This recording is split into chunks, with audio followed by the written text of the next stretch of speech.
He was worth over $60 billion, but tonight he looked like he was worth less than zero. Disguised as a frail homeless man, billionaire Hiroshi Tanaka entered the most exclusive restaurant in New York, a place he secretly owned. He was ignored, sneered at, and openly mocked by staff and patrons alike. He was about to give up on humanity entirely, ready to let his fortune rot. But then one young immigrant waitress saw something no one else did. She performed one simple, quiet act that changed both of their lives and the fate of an empire forever. Hiroshi Tanaka was not a happy man. He was, by any objective measure, one of the most successful men on earth. As the CEO and sole chairman of Sakura Gate Holdings, his name was a whisper in the halls of power, a signature that could move markets or crumble nations. His wealth, estimated at a staggering $60 billion, was a fortress of solitude. From his penthouse office overlooking Central Park, he managed shipping lanes, tech conglomerates, and real estate empires. He was in every sense a king, but the king was profoundly, achingly alone. Today, that solitude felt less like a fortress and more like a tomb. At 10 a.m., he had chaired a board meeting where he single-handedly dismantled a hostile takeover bid. His voice, calm and measured, sliced through the arguments of men 2 decades his junior. At 1 p.m., he had eaten a $500 lunch alone at his desk, tasting none of it. And at 3 p.m., he had visited his private physician, Dr. Eleanor Voss. The news was not good. "It's the stress, Hiroshi," Dr. Voss said, her voice laced with practiced empathy. "Your heart is working too hard. The arrhythmia is worsening. We need to talk seriously about reducing your workload or you won't live to see your next birthday." Hiroshi had simply nodded. A next birthday. What a hollow concept. He had no wife, no children, no family left to celebrate with. His heritage was a closely guarded secret. His father was a brutal, self-made New York industrialist. His mother, however, was the daughter of a proud but impoverished lacquerware artisan from Tokyo. She had died when Hiroshi was young, leaving him only a small, worn token. His family, Mon or Crest, a stylized Polonia bloom, and a memory of quiet dignity. His father, ashamed of the connection, had beaten any trace of that heritage out of him. Hiroshi learned to hide it, to be more ruthless, more Western, more stone than anyone else. He had succeeded, but in doing so, he had erased the only part of himself he ever valued. Now, facing his own mortality, he saw the grotesque emptiness of his life. His empire was a monument to a man no one knew. He needed to find someone, anyone worthy of the legacy. Not the money, but the values his mother had embodied: honor, respect, and kindness. That evening he conceived a test. He went into the private wardrobe in his penthouse, past the rows of handmade Italian suits. He retrieved an old box. Inside were the clothes of his old college groundskeeper, a man he had admired long since passed. They were clean, but worn. A faded flannel shirt, patched woolen trousers, a threadbare overcoat, and a pair of scuffed boots. He added a knit cap and a pair of thick, smudged glasses. He looked in the mirror. The transformation was shocking. The commanding presence of Hiroshi Tanaka was gone. In his place stood a stooped, elderly man, perhaps in his late 70s, with the weary, invisible look of someone the world had forgotten. He looked tired. He looked poor. He looked hungry. He bypassed his private elevator, taking the service lift to the street. He walked 15 blocks in the cold October air. Horns blared. People pushed past him pointedly, looking away. A bubble of disdain forming around him. He felt the sting of it, the cold irrelevance. He arrived at the Ivory Lotus, the crown jewel of Manhattan's culinary scene. It was a restaurant that required reservations 6 months in advance. It was also through a complex series of shell corporations owned entirely by Sakura Gate Holdings. Hiroshi Tanaka owned every chair, every silver fork, every overpriced bottle of wine in its cellar. He pushed open the heavy brass door. The warmth and low hum of conversation washed over him, followed immediately by a wall of ice.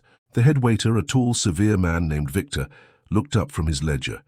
His eyes scanned Hiroshi from head to toe. The polite, practiced smile vanished, replaced by a sneer of pure disdain. "Can I help you?" Victor asked. The words were a weapon. "A table for one," Hiroshi said, his voice intentionally raspy. Victor actually laughed a short, sharp bark. "Sir, I believe you are mistaken. This is the Ivory Lotus. Perhaps you're looking for the soup kitchen on 52nd Street. Several patrons waiting for their tables turned to stare. A woman in a fur coat physically recoiled. "I am not mistaken," Hiroshi said, keeping his eyes level. "I would like a table." "We are fully booked for the next 3 months," Victor said, turning back to his ledger in a clear act of dismissal. "I see several empty tables," Hiroshi pointed. Victor's face flushed with anger. He stepped closer, lowering his voice to a threatening hiss.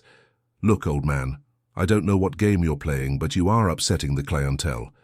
Leave now or I will call security and have you removed for trespassing." "I am a customer." "I wish to eat," Hiroshi insisted, gripping the worn wooden cane he had brought. He was testing the limits. "Security," Victor snapped his fingers. "Victor, what is the meaning of this?" A new voice, sharp and stressed, came from the dining room. It was the general manager, flustered. "This vagrant is refusing to leave, sir," Victor said. The manager looked at Hiroshi, then at the gawking patrons.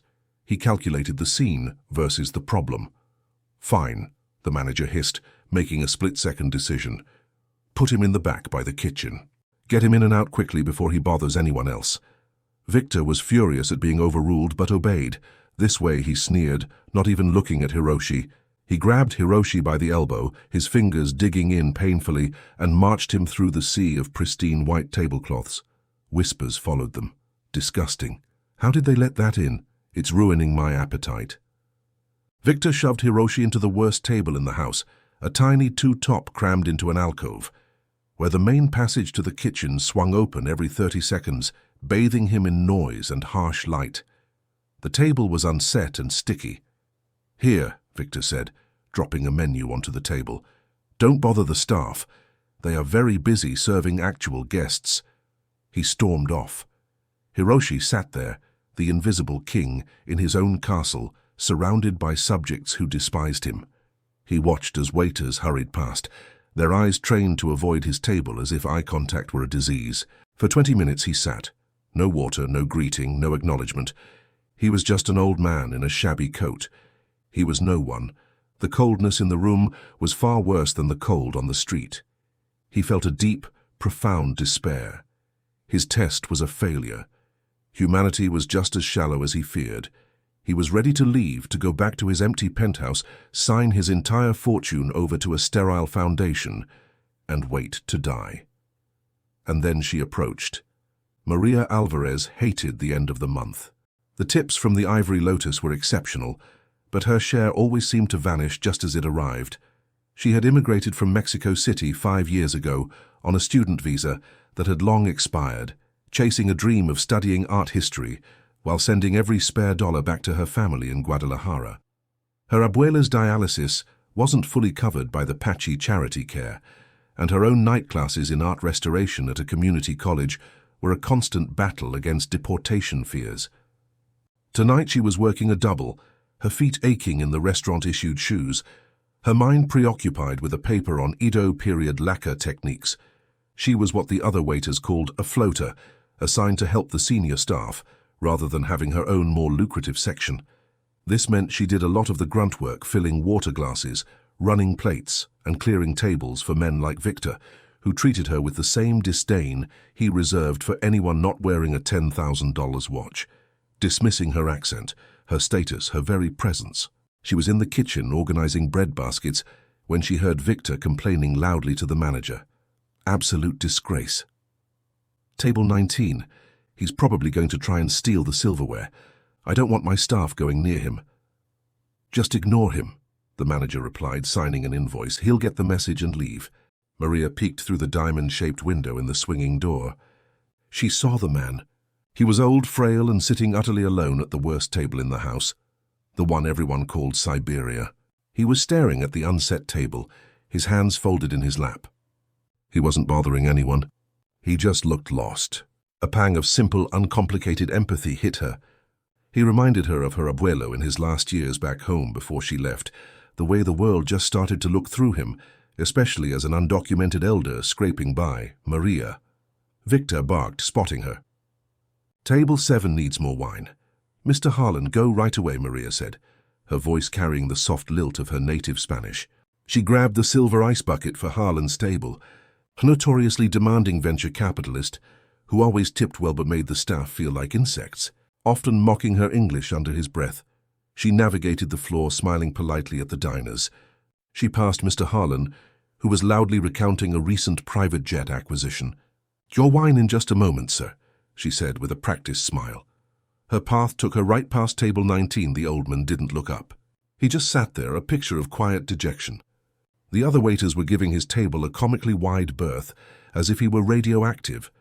Maria stopped. She could hear Victor's voice in her head. "Don't waste time, he's a zero. Focus on the money." She looked at Mr. Harlan, then back at the old man. Harlan had everything. This man, it seemed, had nothing, not even a glass of water. She made a choice. Setting the heavy wine bucket down on a nearby service stand, she walked over to table 19. The man didn't flinch. She stood quietly for a moment, waiting for him to notice her. He didn't. "Good evening, sir," she said softly, her accent gentle but clear. The man looked up, startled. His eyes behind the thick smudged lenses were surprisingly sharp. They were piercing, analyzing her. He seemed less frail up close, just weary. "They're not letting you serve me," he rasped, his voice dry. "I'm serving you," she said simply. She pulled a clean linen napkin from her apron and, with a practiced flick, spread it over the sticky table surface. She then retrieved a water glass and a small silver pitcher from the service stand. She poured him a glass of water. "May I get you something to drink?" she asked. "Some hot tea, perhaps. It's very cold out tonight." The old man stared at her, his expression unreadable. He seemed to be looking for an angle, a motive. "Why?" he asked. "Why are you helping me?" "They told you not to." "Everyone deserves a glass of water," Maria said, with a small, tired smile. "And it's my job to serve guests. All of them." The man grunted. "Tea? Just hot tea?" "Green tea if you have it, we certainly do." "I'll be right back," she said. When she turned, she saw Victor standing by the head waiter podium, his face like a thundercloud. He made a sharp cut-it motion across his throat. Maria pretended not to see him. She went to the tea station. The other waiters were whispering. "What is she doing?" one of them muttered. "She's kissing her tips goodbye. Victor is going to fire her, and probably callous on her too." Maria ignored them. She prepared the tea service. She didn't just grab a bag and a pot of hot water. She selected the premium sencha from the loose-leaf canister, measured it carefully into a proper ceramic pot, and poured the water just before it reached a full boil, the way her abuela had taught her for respect. It was a detail she'd connected to in her studies on Japanese influences in global craft. She placed the pot, a small cup, and a sliver of lemon on a clean tray and walked back out. She could feel Victor's eyes burning into her back from across the room. She could feel Mr. Harlan glaring at her, tapping his empty wine glass on the table. She ignored them both. She returned to table 19. The old man was waiting. He looked different, more alert. The mask of frail confusion had slipped just a fraction. He was watching her, studying her. "Your tea, sir," she said. She placed the service on the table, and that's when it happened. As Maria set down the heavy ceramic teapot, the old man, Hiroshi, did something absent-minded. He had been turning a small object over and over in his coat pocket, a habit from his childhood. His fingers were stiff from the cold, and as he moved his hand, the object slipped from his grasp and landed on the table with a soft clink. It was a small dark metal disc, no bigger than a quarter. It was worn smooth with time, the details nearly erased. To anyone else it would have been a worthless trinket, a piece of pocket lint. Hiroshi reached to snatch it back, a flash of panic in his eyes, but Maria had already seen it. She paused, her hand hovering over the teapot. She leaned in slightly. The object wasn't just a trinket. It was a crest, a stylized flower with 3 leaves and 3 stems. Maria's breath caught in her throat. She knew that symbol. She had spent the last year staring at it in community college textbooks and online archives, piecing together her paper on its migration through trade routes. It was the Kirimon, the Polonia crest. It was one of the most significant family emblems in Japanese history, used by warrior clans and later by the government itself. She'd just connected it to Edo-era lacquerware in her studies. To see it here in the hands of this man, it was an impossibly jarring intersection of her 2 worlds. Her Mexican roots in folk art restoration and this borrowed Eastern heritage she was chasing in a foreign land. Hiroshi saw her looking. His eyes narrowed. "It's nothing," he said gruffly, covering it with his hand. "A lucky charm." Maria looked at his face. She saw the high cheekbones, the shape of his eyes behind the thick glasses, the profound hidden dignity in his posture. It all clicked. He wasn't just a poor old man. He was a man with a past, and that past was being disrespected, much like her own, hidden under accents and visas. Maria stood up straight. The restaurant was loud. A burst of laughter came from a large table. The kitchen door swung open with a whoosh and a clatter of pans. Mr. Harlan was now complaining audibly to passing busboy about the atrocious service. In the center of this chaos, Maria created a small, quiet bubble of absolute calm. She did not say, "I know what that is." She did not say, "Are you Japanese?" She did not use a single word of a language she didn't fully command. Instead, she did what her community college professor, a woman who had spent decades restoring artifacts from immigrant collections, had taught her was the proper way to show respect for a piece of history, blending her own cultural gestures with studied reverence. She took one small step back from the table. She placed her hands flat against her sides, and she executed a short, precise bow, bending from the waist, her back straight, her eyes lowered for just a moment. It was not a subservient gesture. It was a bow of profound academic and human respect, infused with the warmth of her abuela's teachings on honoring elders. She straightened up. She looked him directly in the eyes. Her own eyes were clear, communicating a message he had not received in 60 years. Then she spoke, her voice clear and soft, cutting through the noise just for him, with a gentle Mexican inflection. "It is an honor to serve you, sir." Hiroshi Tanaka went absolutely rigid. His blood felt like it had turned to ice, then to fire. No one had bowed to him like that in his life. Not truly. His corporate subordinates bowed out of fear. This was different. This was recognition, from an immigrant waitress who risked everything in a hostile city. She hadn't just seen an old man. She hadn't even just seen a Japanese man. She had seen his heritage, the very soul of him that he kept locked away. And she had honored it. In the middle of this temple of Western greed, a young woman from Mexico had with one simple gesture acknowledged his mother. His hand, the one covering the mon, was trembling. "Why?" he started, his voice thick. "Why did you do that?" Maria smiled, a genuine warm smile. "My apologies if I overstepped, sir. I'm studying Edo-era lacquer in my classes. Your lucky charm is very beautiful. It represents a history that deserves respect." Shepherd his tea. She did not splash it. She poured it with care, the pale green liquid steaming in the cup. She placed it in front of him. "Please let me know if there is anything else I can get for you," she said. "Wait," Hiroshi said, his voice stronger now. "Your name?" "It's Maria, sir." "Maria Alvarez." "Maria Alvarez," he repeated as if committing it to memory. "What is it you are studying exactly?" "Art restoration and history, with a focus on trans-Pacific cultural exchange, how ideas traveled from Asia to Latin America. Through trade," she said, glancing around the opulent, gaudy room. "I think we forget things. We paper over the old things, the important things with gold. So I like finding what's underneath. The Urushi philosophy in lacquer, that things are more beautiful for having been repaired. I think that applies to people too. Immigrants, elders, anyone broken by the world." Hiroshi stared at her, utterly floored. Urushi, the lacquer his mother had worked with, the art of mending cracked ware with gold-powdered resin, making the repair the most beautiful part of the piece. He had spent his entire life being ashamed of his mended heritage, the part of him that wasn't American, that wasn't stone. This girl, this complete stranger from another marginalized world, had just handed him the metaphor for his entire existence. Before he could reply, a shadow fell over Thetable. The shadow belonged to Victor, the head waiter, and his face was a mask of controlled fury. He had seen her bow. He had seen her talking for 5 full minutes to the non-paying vagrant, while Mr. Harlan, a man who regularly tipped 100% on $1,000 bottles of wine, was left waiting. "Miss Alvarez," Victor said, his voice dangerously quiet. "A word now." Maria's face felt the brief, happy light of their conversation extinguished. "Excuse me, sir," she murmured to Hiroshi. Victor grabbed her by the upper arm, his grip just as painful as it had been on Hiroshi, and pulled her a few feet away into the alcove, but out of Hiroshi's direct hearing. What in God's name do you think you are doing? Victor hissed, his face inches from hers. I was taking his orders, sir. He asked for tea, Maria said, trying to keep her voice steady. He is not a guest. He is a problem. And you, Victor spat, are my problem. You have just ignored Mr. Harlan, our most important client, to serve that. Are you insane or just stupid? Not to mention your situation. One call and you're gone, for good. Mr. Harlan was being attended to. He has an empty wine glass. That is an emergency. This, he jabbed a thumb toward Hiroshi, is trash that needs to be taken out. Get back to your section.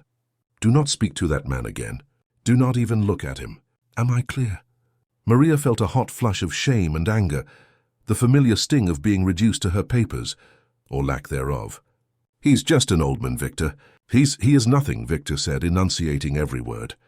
And if you can't tell the difference between a high-value client and a piece of street garbage, or remember your place as an illegal floater, you have no future in this business. Go now, Maria flinched, nodding silently. She turned to walk away, her eyes stinging. Miss Alvarez, it was Hiroshi's voice. It was no longer raspy. It was clear, calm, and carried an authority that made Victor, who hadn't even realized the old man could hear him, spin around. Hiroshi was looking at Victor. You are mistaken, young man. She was not ignoring your client. She was demonstrating what service actually means, a concept you clearly have yet to grasp. Victor's jaw dropped. The audacity of this man, how dare you? Victor began. No, Hiroshi said, holding up a hand, and Victor, to his own shock, stopped talking. I would like to order dinner now, Miss Alvarez. Maria was frozen between the two men. I can't, she whispered, looking at Victor. I'm sorry. Oh, you will, Hiroshi said. His eyes were not on Maria, but on Victor. It was a challenge. I will have the Osetra caviar, Eiffel tin, and the seared foie gras. And then the Wagyu dry-aged ribeye steak tartare to start, and a bottle of the 82 Petrus. It was an order totaling at this restaurant's prices nearly $8,000. Maria stared. Victor stared. Victor recovered first. He let out a condescending, ugly laugh. A game. You're playing a game. You think this is funny? You can't afford the tea you're drinking, old man. You are wasting our time. Is it the policy of the Ivory Lotus to refuse an order based on a customer's appearance? Hiroshi asked, his voice still quiet but now with a sharp legalistic edge. It is my policy, Victor shot back, to protect my establishment from grifters and lunatics. You have 2 minutes to leave before I have you physically thrown out. I see, Hiroshi said. He nodded slowly. He looked at Maria. Thank you for the tea, Ms. Alvarez. It was perfect. Just then, from the next table, the booming voice of Mr. Harlan roared across the room. Girl, where is my wine? I've been waiting for 10 minutes. Harlan, a large, ruddy-faced man, snapped his fingers aggressively in Maria's direction. You, waitress, stop chatting with the bum and do your job. The entire restaurant, which had been trying to ignore the confrontation, now stopped. Every eye was on Maria. She was trapped. On one side, the head waiter, who was actively firing her and threatening her fragile life here. On the other, an abusive, powerful client, and in the middle, the mysterious, penniless old man who she for some reason felt a powerful need to protect. Mr. Harlan, Maria said, turning to him, her voice shaking but firm. I will be with you in 1 moment. Please do not snap your fingers. I am not a dog. The silence that followed was absolute. You could have heard a pin drop on the thick carpet. Mr. Harlan's face went from ruddy to a deep apoplectic purple. He had never been spoken to like that, certainly not by the help, not by someone like her. He stood up, throwing his napkin onto his plate. That's it, he bellowed, pointing a thick finger at Maria. You're done, Victor. I spend $500,000 a year in this man's establishments. If this insolent witch is not fired right here, right now, and reported to immigration, I will personally see to it that you all are. Victor went pale. This was it, the ultimate nightmare scenario. A whale client versus a rogue immigrant waitress. He didn't hesitate. Victor rounded on Maria. His professional mask was gone, replaced by pure, unadulterated rage. He saw his career, his status, his entire life flashing before his eyes, all being threatened by an undocumented student and vagrant. You're fired, he shouted, his voice cracking. You are fired. Maria Alvarez, get your things. Get out of my restaurant now, and don't think I won't make that call. Maria stumbled back as if physically struck. Tears welled instantly in her eyes, not from anger, but from the sheer crushing injustice of it. Her abuela's treatments, her classes, her fragile foothold in this country, all of it gone. She had tried to do the right thing, to treat a human being with dignity, and this was the price. She looked at Mr. Harlan, who was smiling, triumphant. She looked at Victor, who was breathing heavily, his face mottled. Then she looked at the old man at table 19. He was just watching, his face calm. He looked disappointed. "I'm sorry, sir," Maria whispered to Hiroshi, the tears now rolling down her cheeks. "I truly am. I wasn't able to complete your service." She turned and began to walk. Her shoulders slumped toward the staff exit. She was defeated. Stop. The word was not loud. It was not a shout, but it sliced through the restaurant's heavy silence like a diamond blade. It was a voice of absolute, unquestioned, and terrifying command. Maria stopped. Victor, who had been turning to apologize to Harlan, froze. The old man at table 19 was standing up. He was not stooped. He was not frail. He stood to his full height, his posture radiating a power that seemed to suck the air from the room. The shabby coat and knit cap was still on him, but they suddenly looked like a costume. A bizarre aberration. He took the thick smudged glasses off and tossed them onto the table, his eyes clear and sharp as a hawk swept the room. "Mr. Victor," Hiroshi Tanaka said, his voice now the resonant boardroom baritone that had terrified CEOs for 30 years. "You have just made a catastrophic error in judgment." Victor was momentarily speechless. The transformation was so complete, so sudden that his brain couldn't process it. "I beg your pardon. Who do you think you are?" "He's nobody," Mr. Harlan barked, though a sliver of uncertainty had entered his voice. "He's a crazy old man." "Victor, get this bum out of here." And the girl Hiroshi ignored Harlan, keeping his piercing gaze locked on the head waiter. "You just fired the only person in this entire establishment," Hiroshi said, his voice lethally calm, "who understands the fundamental meaning of the word service. The only employee who demonstrated an ounce of human decency, wisdom, or honor, despite facing barriers you can't even imagine." "Honor," Victor scoffed, regaining a fraction of his bravado. He was confused but still angry. "This is a restaurant, not a charity for illegals. She disrespected a client. You are trespassing." "This is over." Security hiled toward the door. "Get in here." Hiroshi Tanaka merely smiled. It was a cold, thin smile that did not touch his eyes. "That won't be necessary." He reached into the pocket of his shabby trousers and pulled out a simple, sleek black smartphone. The other patrons who had been watching this like a tennis match gasped. It was the new unreleased model from a tech company Hiroshi's firm had just acquired. He pressed a single button on his screen. "Mr. Lang, I'm finished. Kindly come to the main dining room of the Ivory Lotus. Yes, right now." He put the phone away. "What's that?" Victor sneered, "calling your imaginary friends." The great brass doors of the restaurant flew open. Two large men in identical black suits, earpieces, and entered. They were not restaurant security. They were professional. They moved with a silent, coordinated grace flanking the door. A moment later, a third man entered. He was in his late 50s with graying temples and a face that looked like it was carved from granite. He wore a $25,000 bespoke suit. This was Edward Lang, Chief Operating Officer of Sakura Gate Holdings and Hiroshi Tanaka's right-hand man. Lang scanned the room, his eyes finding the old man in the shabby coat. He strode forward without hesitation past the stunned Victor, past the gawking diners. He stopped a foot in front of Hiroshi and inclined his head. "Mr. Tanaka," Lang said, his voice a respectful rumble. "Is everything satisfactory?" The silence in the room was no longer just silence. It was a vacuum. Victor's face went from red to a sickly, mottled white. The blood drained from it entirely. His knees visibly buckled. "Mr. Tanaka," he whispered. Harlan, the venture capitalist, looked as if he'd been struck by lightning. He knew that name. Everyone knew that name. Hiroshi Tanaka, the reclusive, invisible billionaire. He looked from the powerful CEO Lang to the bum in the coat. It was impossible, but it was happening. "Mr. Tanaka," Victor stammered, taking a stumbling step forward. I didn't recognize you." "I'm so sorry, sir." Hiroshi Tanaka held up his hand. The head waiter stopped his apology, dying in his throat. The transformation was complete. The king had returned to his castle. Hiroshi Tanaka turned his gaze upon Victor.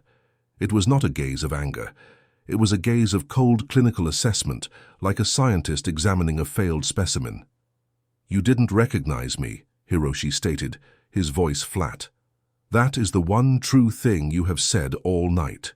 You didn't recognize me when you believed I was a man with no power. You didn't recognize a human being in need of basic dignity, despite her own struggles. You didn't recognize your own employer." He gestured to the room. "You are the manager of this floor.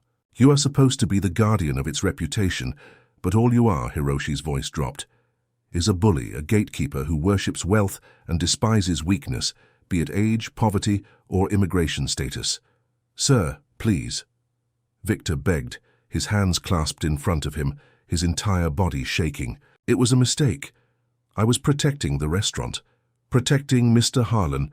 This was the wrong thing to say." Hiroshi's gaze hardened. He turned to Mr. Harlan, who was trying to sink into his chair. "Mr. Harlan," Hiroshi said. The man flinched. "You spend $500,000 a year here. You say an impressive sum." "Mr. Tanaka, Hiroshi, I had no idea." Harlan stammered, wiping his sweaty face with a napkin. "Look, it was just a misunderstanding. This girl was... she was..."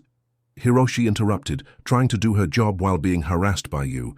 "Now listen," Harlan tried to bluster.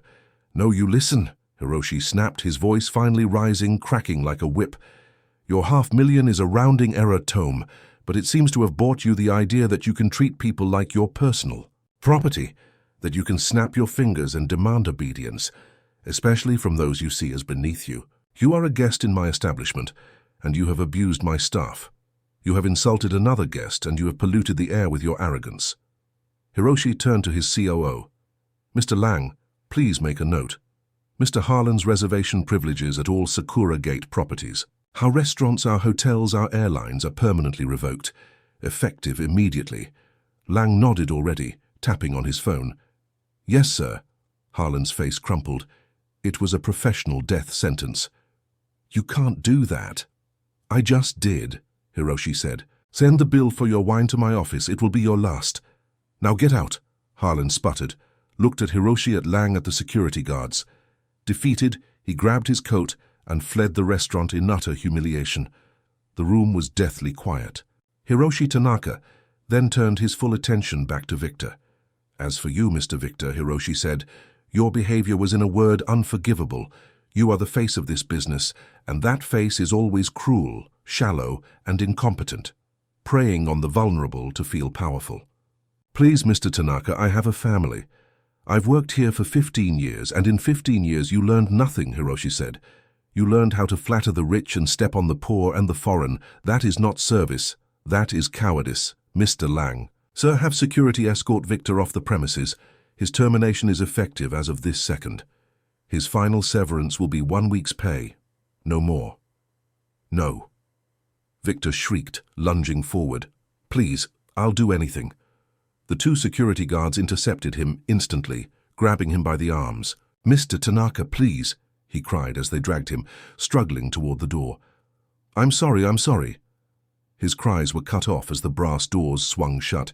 Hiroshi Tanaka stood in the silence, breathing heavily. The adrenaline was fading, leaving behind the familiar ache in his chest. But there was something else too, a feeling of rightness. He slowly unbuttoned the threadbare overcoat, letting it fall to the floor. Underneath, he wore the simple, perfectly tailored black shirt and trousers of his daily uniform. He looked at the remaining patrons, who were all staring horrified and fascinated. "My apologies for the disruption to your evening," he said. "Your meals tonight, of course, will be complimentary. Please enjoy your food." He then turned. His eyes scanned the room, looking for one person. Maria Alvarez was still standing exactly where he had told her to stop by the service stand. She was pale, her hand over her mouth, her eyes wide with a mixture of terror and wonder. She looked at the billionaire, at the fallen coat, at the empty, disgraced tables of Harlan and Victor. Hiroshi Tanaka walked across the dining room. He stopped in front of her. The entire room watched. He looked at her, his expression softening entirely. The cold CEO was gone. In his place was just Hiroshi. "Miss Maria Alvarez," he said, his voice now gentle. "Mr. Tanaka," she whispered, her voice barely audible, laced with her accent. "You were fired." "I believe that was the last thing that happened," he said. "Yes, sir." "Well," Hiroshi said, "I would like to unfire you." He paused. In fact, I would like to offer you a promotion." Maria Alvarez stood rooted to the spot, her hand still clasped over her mouth. The entire dining room of the Ivory Lotus, filled with the wealthiest and most powerful patrons in New York, was staring at her. The silence was absolute, heavier and more profound than the cacophony of moments before. Victor was gone. Mr. Harlan was gone. All that remained was this man, Hiroshi Tanaka, standing before her. No longer a vagrant, not quite aching, but something raw and powerful in between. A promotion. She finally managed to whisper the words, feeling foreign and ridiculous on her tongue. Her mind was a frantic blur. She was a waitress. She was a student. She was, as of 3 minutes ago, unemployed and at risk of deportation. "Sir, I don't understand." "Ah, a senior waitress, a shift manager."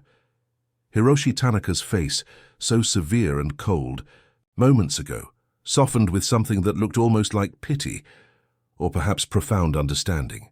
"Oh, Miss Alvarez, something a little more suited to your unique talents." He let out a long, slow breath, as if the energy of the confrontation had finally left him, leaving only a deep weariness.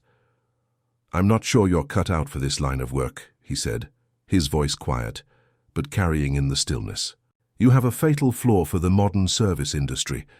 You insist on seeing people as people, regardless of borders or bank accounts." He looked around the opulent, gaudy room, his gaze sweeping over the gilded fixtures and the stunned diners. He looked at Thetable, where Mr.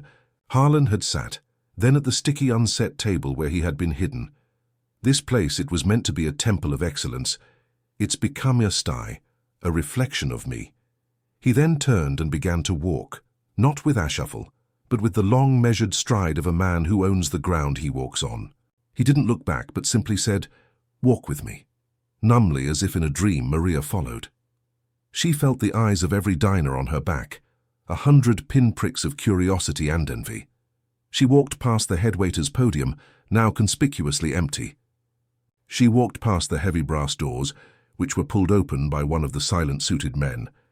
Mr. Lang, the COO, fell into step, a discreet pace behind them. They emerged onto the cold October street. Thesity noise, horns, sirens, the distant rush of traffic hit her like a wave breaking the spell of the restaurant. A black, impossibly sleek sedan glided to the curb as if summoned by thought alone. It was a custom-built Maybach, a car Maria had only ever seen in magazines. Mr. Lang stepped forward and opened their door. "Miss Alvarez," Hiroshi said, gesturing for her to enter first. She hesitated, her hand on the cold handle. "Sir, Mr. Tanaka, where are we going?" "My shift?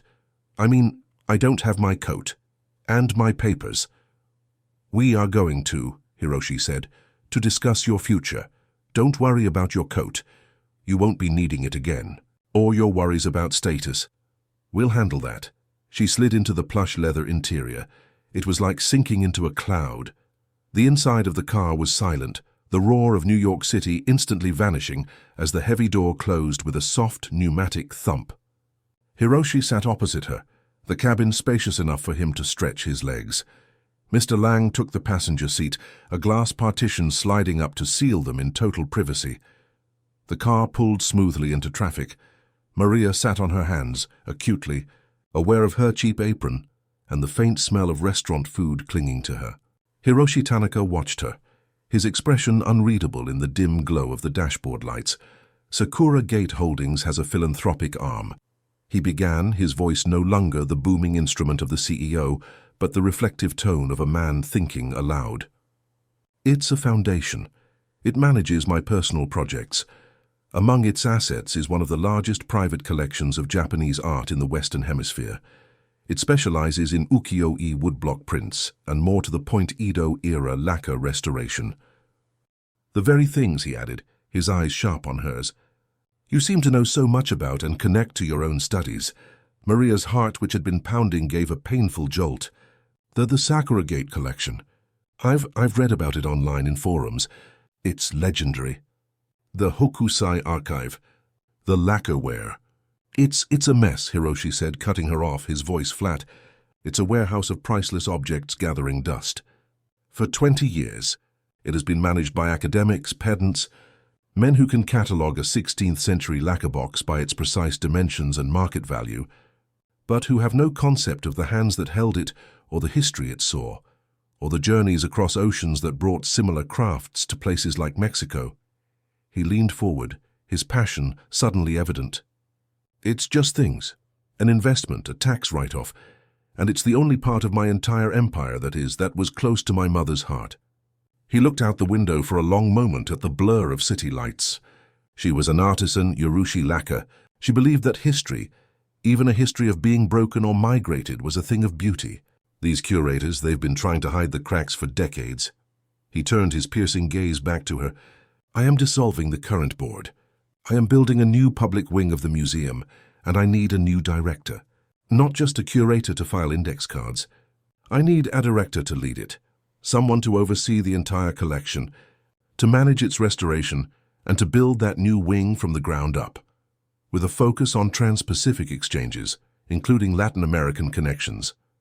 I need someone with knowledge, yes, but more than that, I need someone with respect, with empathy, with a good heart, who knows what it's like to be unseen. I need, he said, his voice dropping, someone who understands that a repaired thing can be made more beautiful, and that includes people from anywhere. The implication hung in the silent leather-scented air. It was so enormous, so impossibly vast that Maria's mind couldn't grasp it. She finally found her voice, and it was shaking. Mr. Tanaka, please, you can't be serious. I'm a community college student. I'm a waitress. I'm undocumented. I write papers in broken English. I serve tea. I have 50 euros in my bank account. I don't manage multi-million-dollar budgets. I don't hire staff. I don't negotiate with international museums. I could be deported tomorrow. She shook her head. The absurdity of it threatening to make her laugh or cry. You need a heavyweight, a seasoned professional from the Met or the Tokyo National Museum. I'll make a fool of myself. I'll destroy your mother's legacy. I'll destroy you. Hiroshi Tanaka listened patiently, his hands folded in his lap. When she finished, he was silent for a moment. I have dozens of heavyweights on my payroll, Ms. Alvarez, he said softly. They are the pedants I just mentioned. They have perfect credentials and zero soul. They know how to do everything, but not a single one of them knows why, or what it's like to fight for a place in this world. You showed me your why tonight. By giving you tea, Maria asked, her voice cracking. By honoring me, he corrected. When you had nothing to gain and everything to lose, your job, your safety in this country, you stood up to a bully for me. You stood up to another bully for your own dignity. You possess integrity, Ms. Alvarez. That is a non-negotiable commodity in my world, and it is the rarest, especially from someone navigating borders. He gestured to the silent Mr. Lang in the front. The how, the budgets, the management, the negotiations, that can be taught. Mr. Lang here can teach you that in a month. I will give you every resource, including full legal support for your status citizenship path if you want it.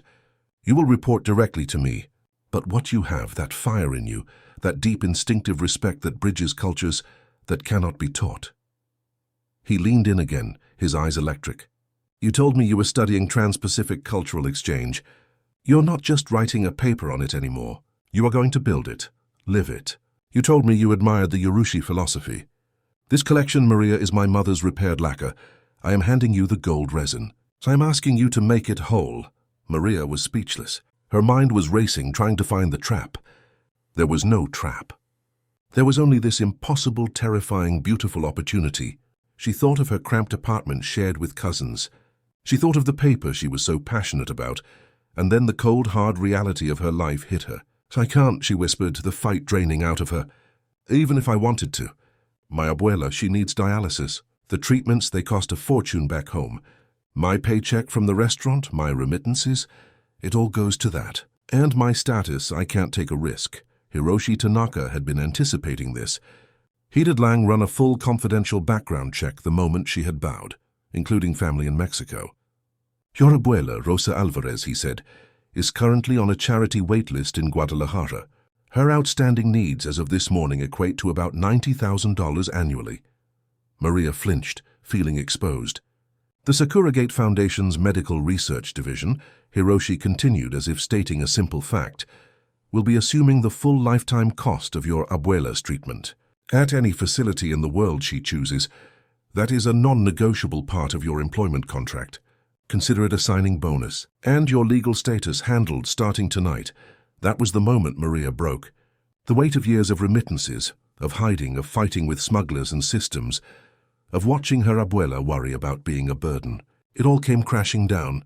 She covered her face with her hands and began to sob. Not the quiet, dignified tears of earlier, but the body-racking, gasping sobs of a soul that had finally been unburdened, across oceans. Hiroshi sat patiently, saying nothing. Hesemply slid a box of tissues across the seat. After a long minute, she composed herself, wiping her eyes, her face blotchy and raw. "Why?" she finally asked, her voice thick. "Why are you doing this? For a beau? For a cup of tea? It doesn't make sense." Hiroshi Tanaka looked down at his hands. He reached into his trouser pocket, and for the second time that night pulled out the small worn metal disc, the Kiri Manor. He stared at it lying in the palm of his hand in the dim light of the car. "I didn't just go out in those clothes ace a test, Maria," he said, his voice quiet and heavy with a lifetime of solitude. "I went out because that's what I felt like. An old, useless, invisible man, a failure." He told her about his doctor's visit, about the arrhythmia, about the hollow, suffocating emptiness of his $60 billion life. "I didn't go out to find an employee," he murmured.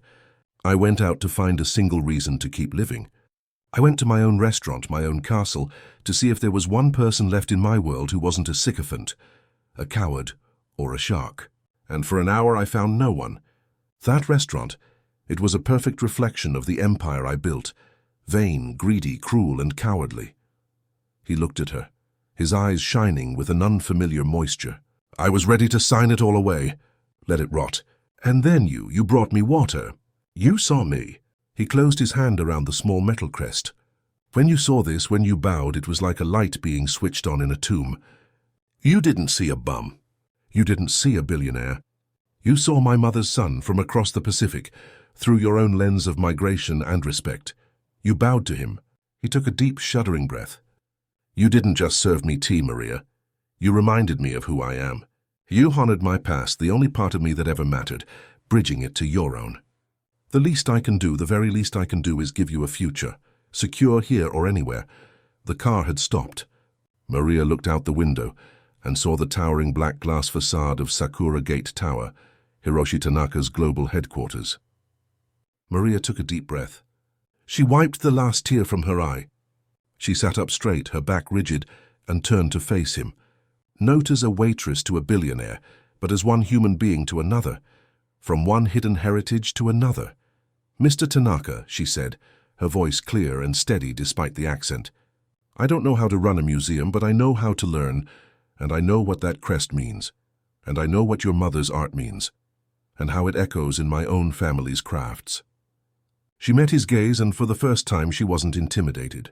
"I will not fail you," she said, "and I will not fail her. I accept." Mr. Lang in the front seat permitted himself a more private smile. Hiroshi Tanaka stared at her for a long moment, seeing not the waitress in the apron, but the woman who had faced down Victor and Harlan, the scholar who had recognized his past across cultures, and the director who would now save his future. A small, genuine smile finally touched his own lips. "No, Miss Alvarez," Hiroshi Tanaka said, as Lang got out to open her door. "The honor is all mine. Thank you for watching this story of kindness and hidden identity. We live in a world that often judges people by their appearance, by the watch on their wrist or the coat on their back, or the accent in their voice, or the papers in their pocket. But as Maria showed, true character isn't about what you have. It's about how you treat people who have nothing. One simple act of respect, of seeing the person underneath, transformed her life and saved a billionaire's soul." What did you think of Hiroshi's test? Have you ever seen someone judged unfairly? Let us know in the comments below. If this story moved you, please give this video a like and share it with someone who needs to hear it. And don't forget to subscribe to the channel for more powerful real-life drama every week. Your support means the world to us. We'll see you in the next story.